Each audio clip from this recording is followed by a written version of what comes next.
Okay, chap, you know how we do. Let me know if you can hear my voice loud and clear by pressing that favorite number of ours. Press one. Press one in the chat if you can hear me loud and clear. Um,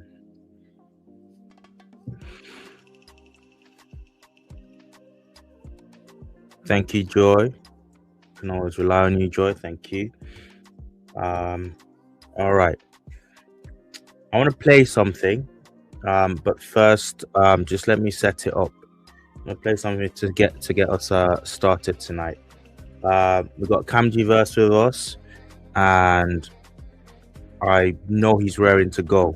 I just want to wait for just a few more people to join us, and well, I really want to set this video up, and then we'll use that time to wait for people to join us, more people to join us as well. Okay, hang on a minute, bear with me. I'm going to go off camera for a bit whilst I set this up for you guys.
All right, let's get rid of that. What I'm just gonna do, I can't find the video. I'll describe it to you, folks.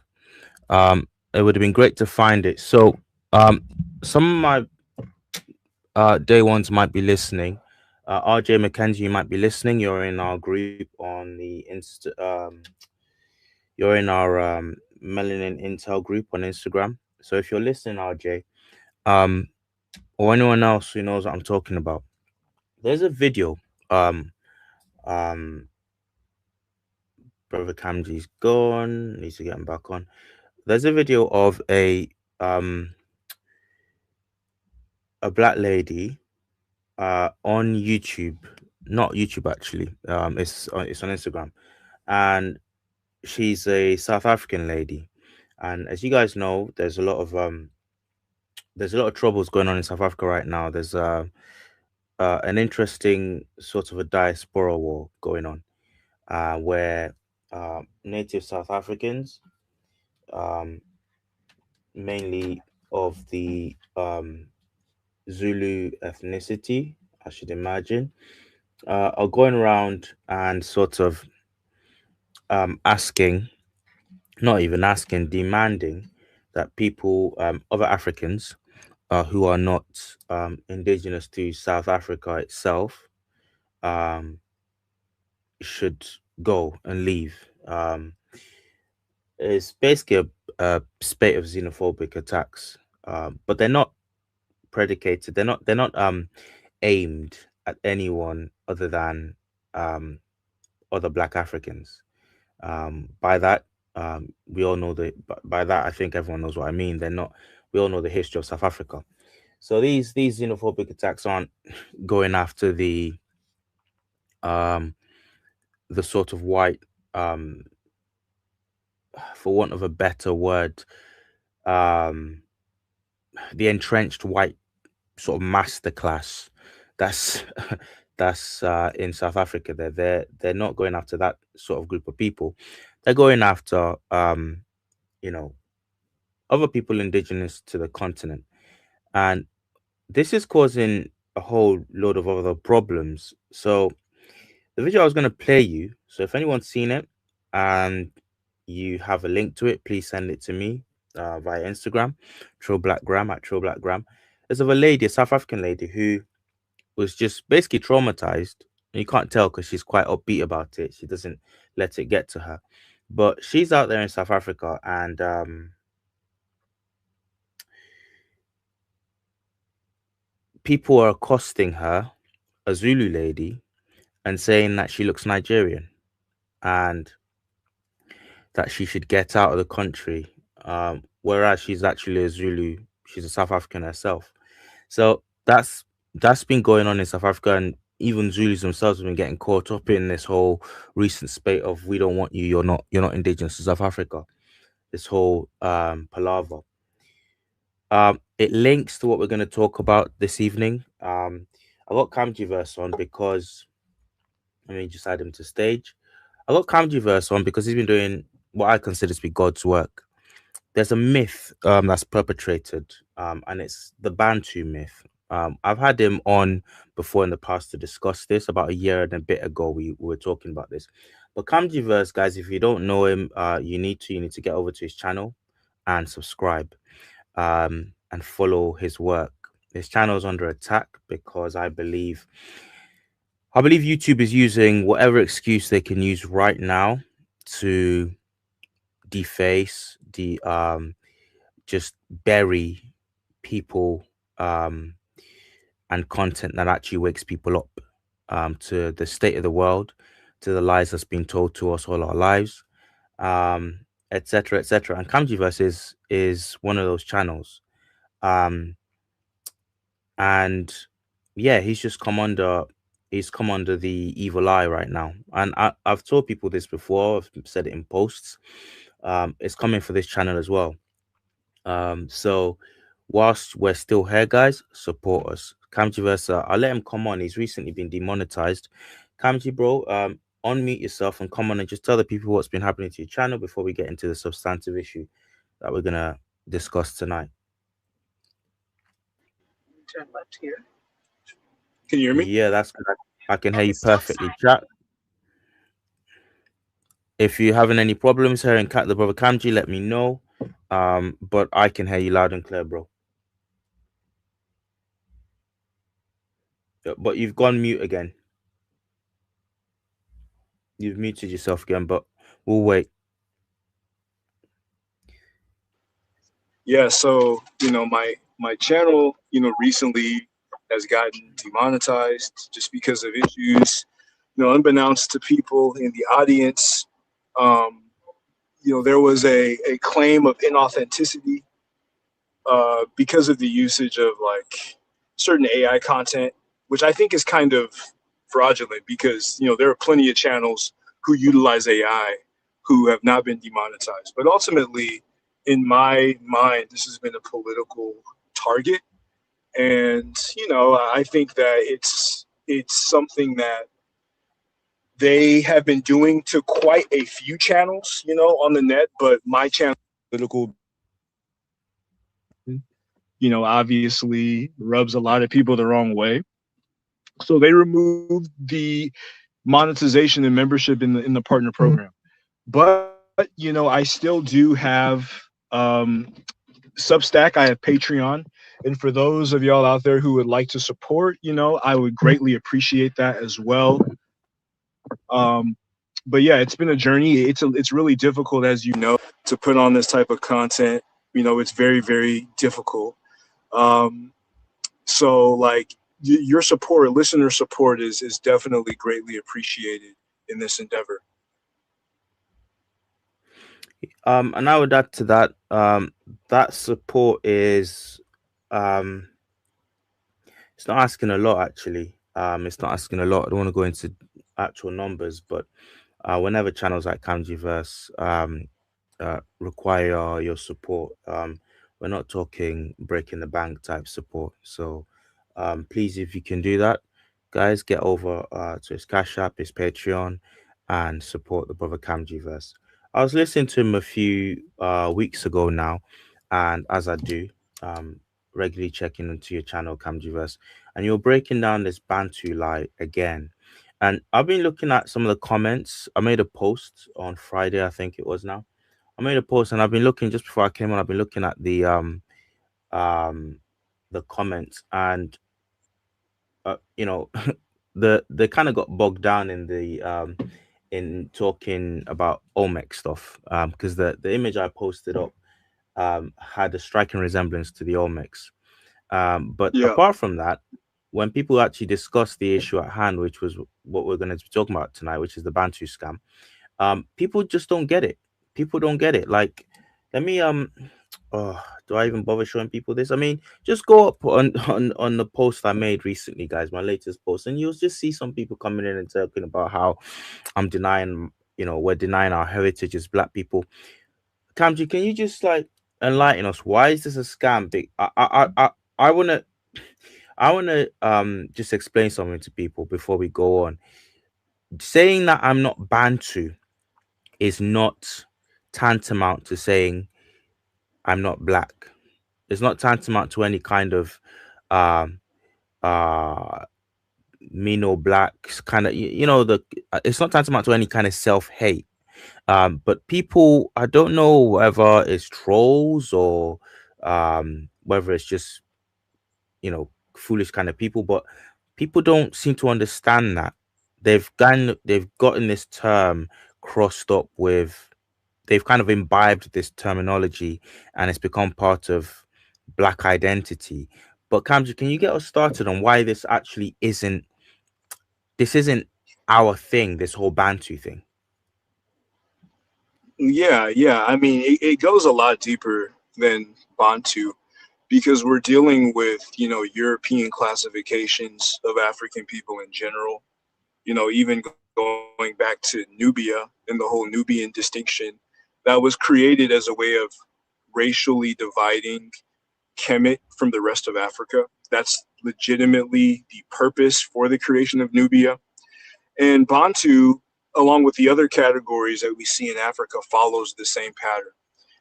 Whether you're talking about Mande, whether you're talking about Nilote, whether you're talking about Khoisan, These, generally speaking, are categories created by Europeans during the colonial epoch that were designed to classify chattel for slavery, right? The original ethnographers who came, an ethnographer is basically somebody who studies ethnicity. These Europeans, right, they wanted to classify Africans because Africans at that time were being sold on the open market, right? And most of them, they came with what's called the Hamitic hypothesis and the Hamitic understanding. And this was a model that said that white Caucasians from Asia migrated into Africa and they civilized black people, right? So when you're talking about Bantus, before they were called Bantus, this population, this group, these ethnographers refer to these peoples in Africa as kafir, which is a slur in Southern Africa. Those who are of an Islamic background are familiar with the term relating to non-believers in kafir. And you had scholars like Pritchard and Clark. These were some of the preeminent, ethnographers or the white studiers or white analysts of African populations. They used the terms kafir and kafiritic. And what these terms referred to were individuals in Southern Africa who were the descendants, the mixed descendants of black Negroes and white Hamites, right? That's how they viewed the so-called kafir. And it was actually Wilhelm Bleek, who was a South African, of Germanic extraction. He was the one who evolved kafir and kafiritic into Bantu, according to his analysis. And alongside, like, these European scholars, their traditions and the methods that they used over time does follow an evolutionary path, right? So among, Wilhelm Bleek's era, you have them looking for certain linguistic facts as a way of building and promoting these different units.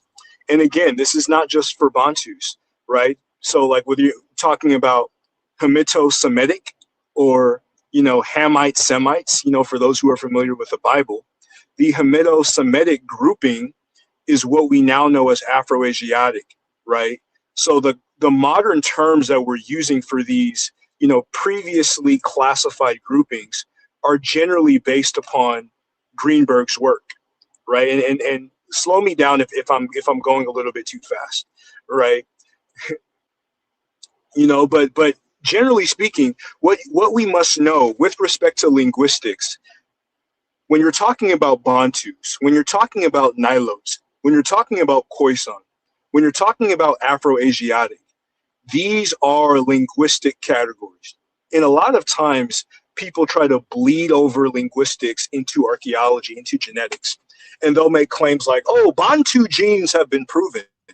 Bantu material culture has been proven, right? These things have been established by Africanists. And I'm like, yes, that's true. But who are these Africanists? Africanists are these white experts on African language and culture, right? Going back to Jean-Francois Champollion, right? Champollion or Champollion for the English speakers. Champollion, being one of the ones who is the founders of the modern iteration of Egyptology, right? Whether you're talking about Carl Lepsius, right? Whether you're talking about the different people of the Göttingen school, right? Dietrich Westermann, anyone? Karl Meinhof, anyone? Karl Meinhof is credited with establishing the Niger-Congo grouping that Bantu is a part of. And a lot of individuals don't know that Karl Meinhof, who is the father of Niger-Congo linguistics, was a Nazi. He was literally a member of the Nazi Party of Germany, right? So in all of these classifications, we're talking about, these groupings that were established by Europeans who wanted to categorize African chattel for sale, for slavery, from Hamito-Semitic, which became Afro-Asiatic. Then you have and I have to use, I'm going to use an expletive. I'm going to say N-word idic, right? That term, which which is what Niger Congo was previously referred to, right? Whether you're talking about Kafir Itik, which became Bantu, so on and so forth. All of these different labels that we use today came from racial insults. And even beyond those racial insults, these European scholars came after the fact and tried to, impose a degree of, linguistic data, if you will, categorization, if you will, or a rubric, if you will, to formalize their categories and distinctions that they were imposing on the African continent without any concern scientifically for the different diversities that existed, evolution that existed on the African continent. So that's just kind of a long story or a long way of saying that, yes, within African studies, particularly among white Africanists, these categories are valid. But when it comes to the truth about who we are as an African people and the different naming conventions, that have been passed down from our ancestors till now, it is absolutely not something that, holds its muster, when held under the light of scrutiny. Thank you, Kamji. So I'm listening to you and I'm thinking to myself,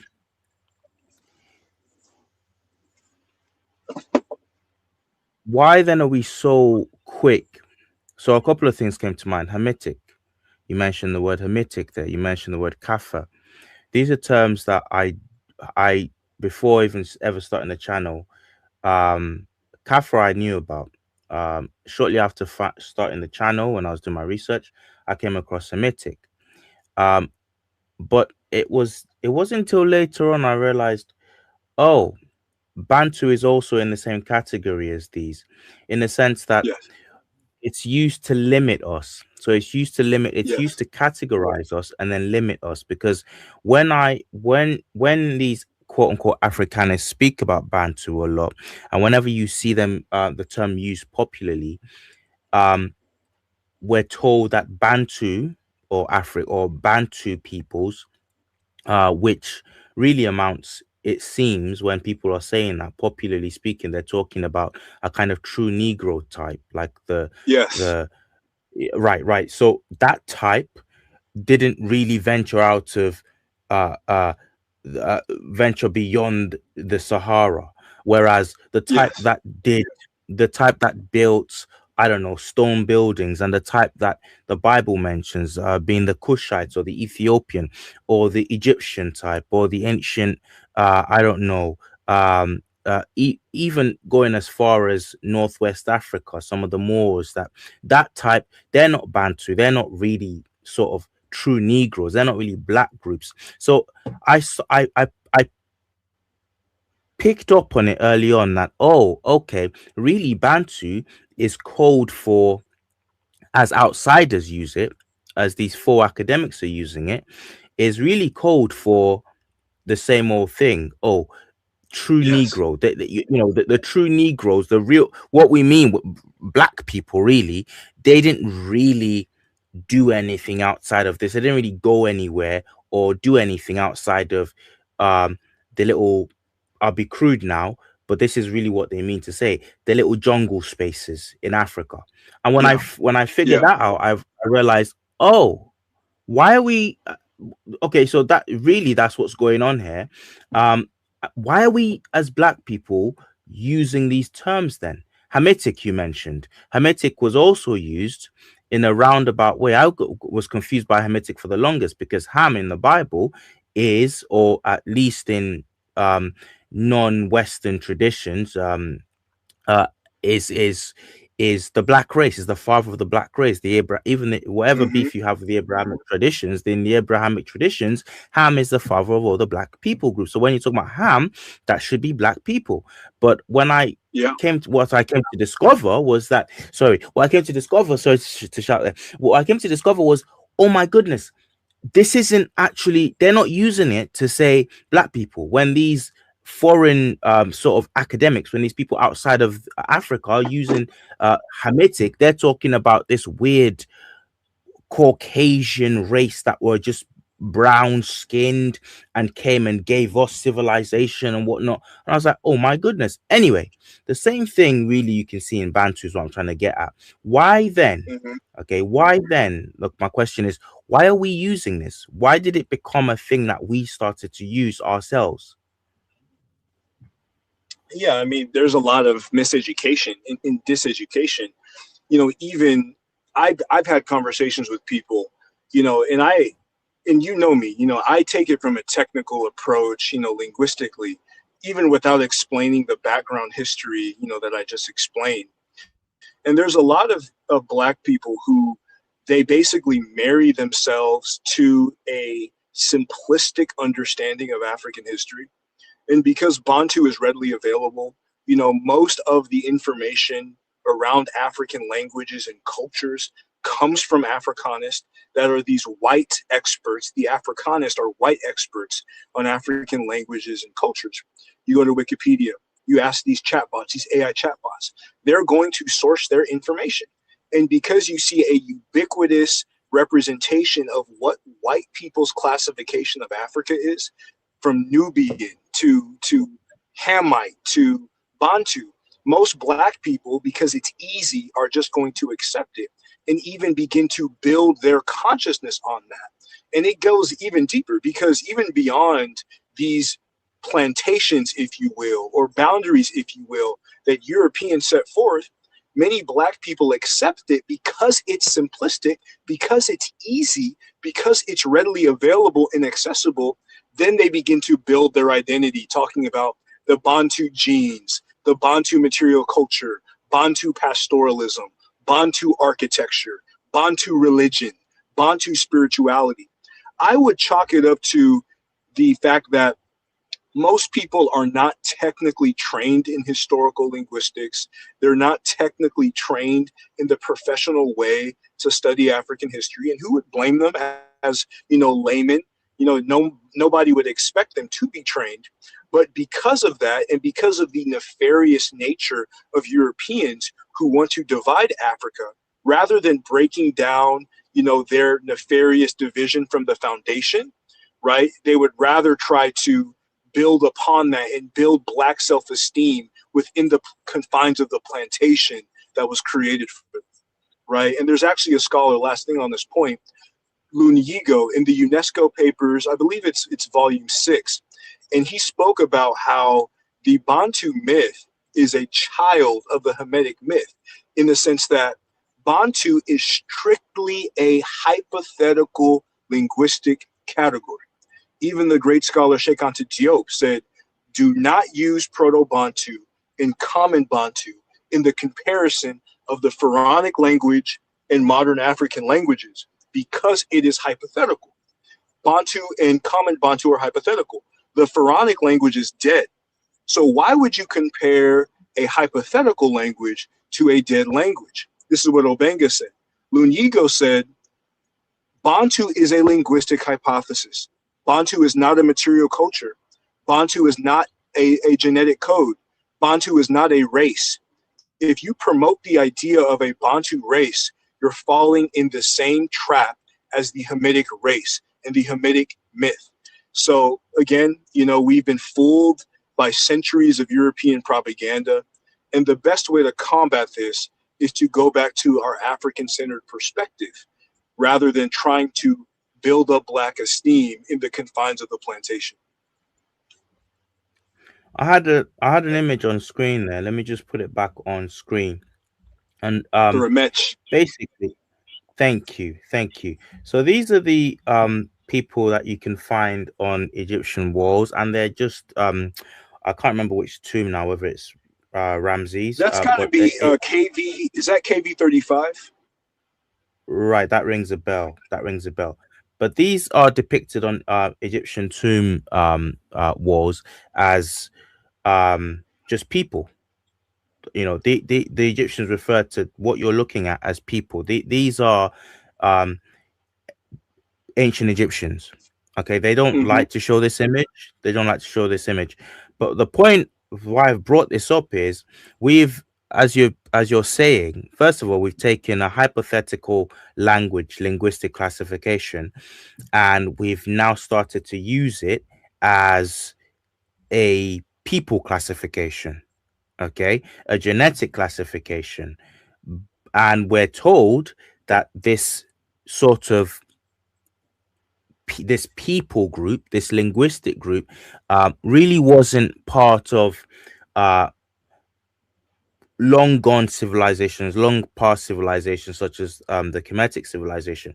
And yet here we find quote unquote Bantu presenting peoples on not just the walls of Egypt, but throughout Egyptian artwork and whatever, you will find Bantu quote unquote presenting peoples.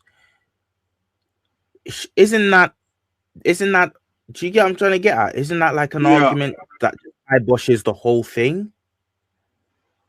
no, most definitely. And again, like the same Greenbergians, I like to call them Greenbergians, right? And for those in the audience, with all of these different classifications, Nilo, which many people would look at the image on the screen and say, these are Nilotes, these are Nilotic.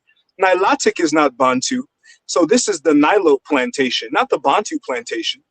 With all of these classifications, the most advanced version of the Africanist, that's again the white experts in language and culture, is to use Greenberg's approach and strictly focus on borrowings, right? Borrowings between different groups, as opposed to looking at the parent in Latin. You could look at Vulgar Latin and say, this is the parent of French, Italian, Romanian, Spanish. You could look at Germanic and say, this is the parent of Swedish, of Norwegian, of the English language that we're speaking today. But with respect to Bantu, with respect to Nilotes, right, these are based upon mass comparison and not a scientific approach of inferring their ancestor. Now, European scholars have tried to use racial typology. They did this with the Fulani. The Fulanis are West African, and they thought that the Fulani was Afro-Asiatic because of their lighter skin and lighter hair texture. But according to their approach of analyzing the language, it actually is closer to Niger Congo languages or Niger Kordofanian languages.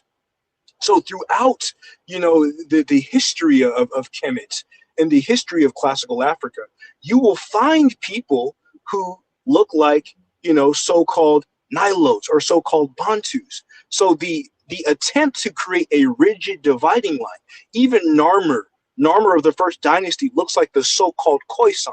Khoisan being created by a zoologist in Leonard Schulze and not a linguist, right? You will find people who bypass the Greenbergian boundaries that are forced down our throat by these white Africanists.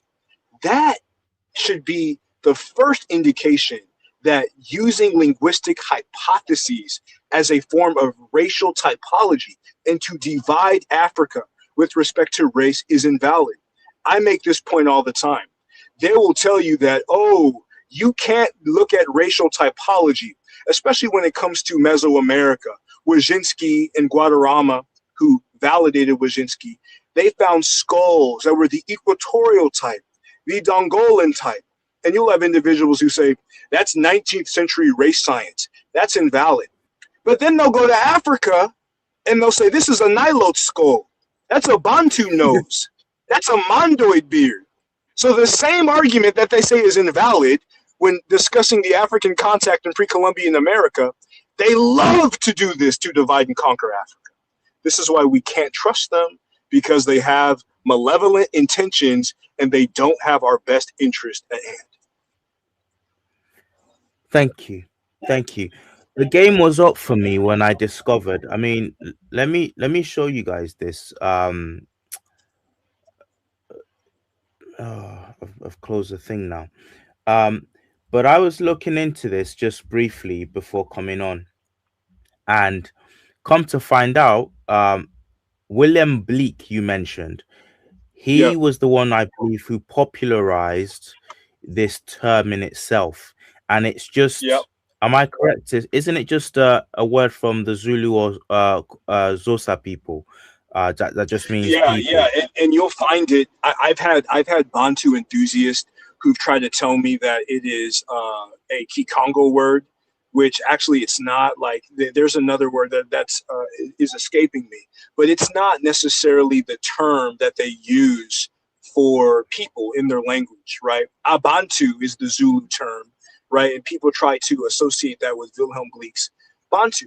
But, overall, what you're going to find is if you look at a scholar by the name of Richard Olson, he actually wrote a paper basically invalidating Niger Congo from a linguistic perspective. Shout out to King's Monologue, and he gave a question about in the chat about Kordofanian, right? And now a lot of individuals don't want to include Kordofanian, especially as it relates to the helmeted guinea fowl, which is domesticated in Western Africa, and its ancestor existed in the Kordofanian region of Eastern Africa. Now, Theophile Obenga, right, he does use these configurations within Niger Egyptian, his Niger Egyptian conception. And in the Obangian configuration or Obenga setup, he has Nigero Kordofanian as a child or as a node within Niger Egyptian, right? So he uses that because Obenga did believe that Nigero Kordofanian is related, even though the work hadn't necessarily been done. But overall, like I would say that, in terms of supplying a scientific approach, that is what African linguists have been trying to do, have the same amount of rigor that was applied to Indo-European, right, in terms of historical linguistics with respect to, all of these different classifications. Now, there's a scholar by the name of Asar Imhotep, you guys are familiar with him. He comes from, his work with John Claude Mboli. He borrows a lot from Mubabingi Bololo, who Mubabingi Bololo is an African scholar who wanted to use African conventions when it came to classifying these different titles. And he dealt with a term called Chiaka, right? And Chiaka is a toponym that you see throughout, the so-called Bantu area, right? When we refer to Bantu, we can call it the Bantu area because linguistically it is an area of diffusion. And this scholar Bilolo, he also created a term. It's basically a Shaluba way of classifying the ancient Kemetic language called Chika, right? And according to Bilolo, he would classify Sheikh Anta Diop's Paleo-African and Theophile Obenga's Niger Egyptian as Chienantu, right? And that's his way of using local African languages as a way of classifying, these different regions. But going back to Bantu and Abantu, the reason why you will find this term for people in other neighboring languages is because of areal diffusion. And the scholar that I mentioned previously, Richard Olson, he actually cites another scholar by the name of R.M. Dixon. And R.M. Dixon has a model. It's a very highly technical model called punctuated equilibrium. And long story short, because there's been a lot of trading, because there's been a lot of interaction, vocabulary borrowing between different groups of people on the African continent, that is why you will see, certain people, certain populations, with these terminologies, because they borrowed back and forth. But in terms of having a rigorous approach, an approach of integrity, we can't use Bantu and the Bantu configuration in that way. At best, it is a linguistic hypothesis. And even today on the continent, you won't see numerous people from the Chaluba people to the Beti people to the Sawa people, even the Zulus, right? They don't necessarily use that term to refer to themselves on a day-to-day basis beyond the different ethnic, chauvinisms that have been developed, especially in this colonial period with respect to the ubiquitous nature of Africana scholarship. And again, white experts on white so-called experts on African languages and cultures. These are the Africanists. Thank you. I want to read out the super chat. Crenshaw Grinder says, we support you. Camgiverse, your work is having a major impact. Definitely. I second that. I want to show That's people what's a up. quick clip. You put if you go on Camgiverse's channel, this is what I'm saying, guys. If you go on Camgiverse's channel and just type in Bantu on his videos tab, which is what I did just this evening, just to see his latest work on the topic. There's a video called Bantu Girl Exposes the San Scam. Yeah. Kamji, with your permission, can I play that video? Yeah, and I'm gonna say I'm gonna have to run in about 10. I want to do a part two to this, um, but there was a scheduling conflict, so we can play this video, and then you could ask me maybe a few more questions, and I'm gonna have to run. Okay, no problem, no problem. Right. Okay, let me just present this. Chat. This is. Well, I just want to predicate this. This is the real world effect of these artificial classifications, right? What you're about to see. Okay, share my screen, and here we go. Where is this?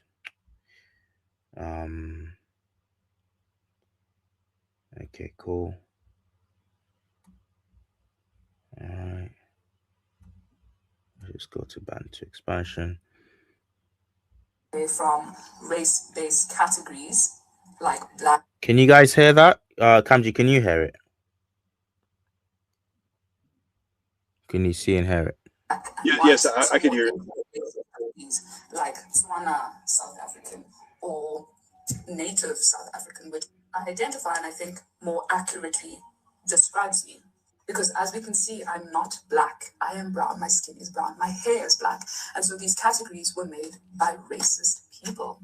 And they don't tell the full story about us.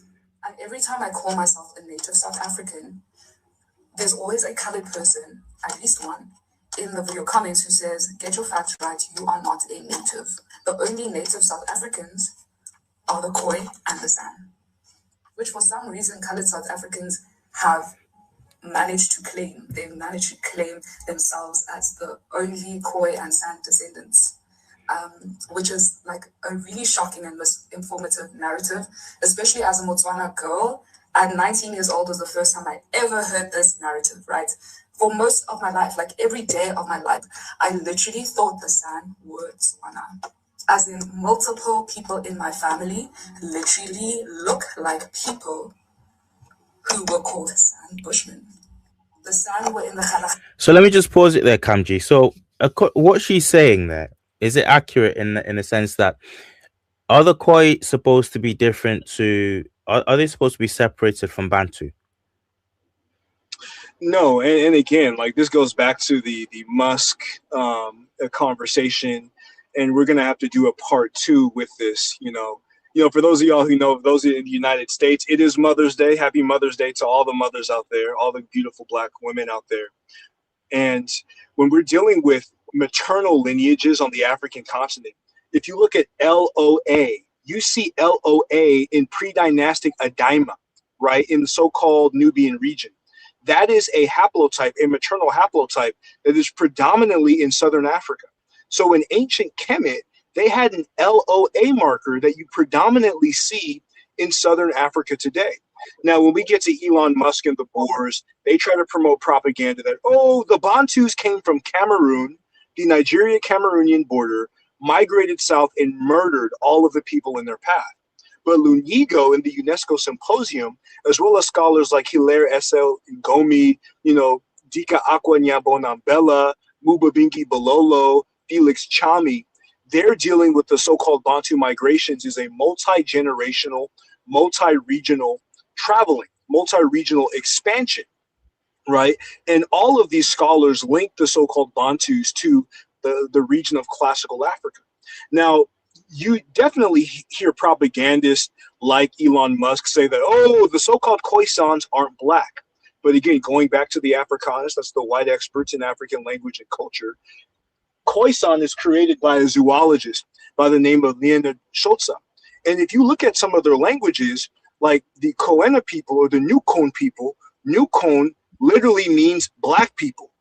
So in many of the so-called, San and Khoi languages in Southern Africa, they call themselves black.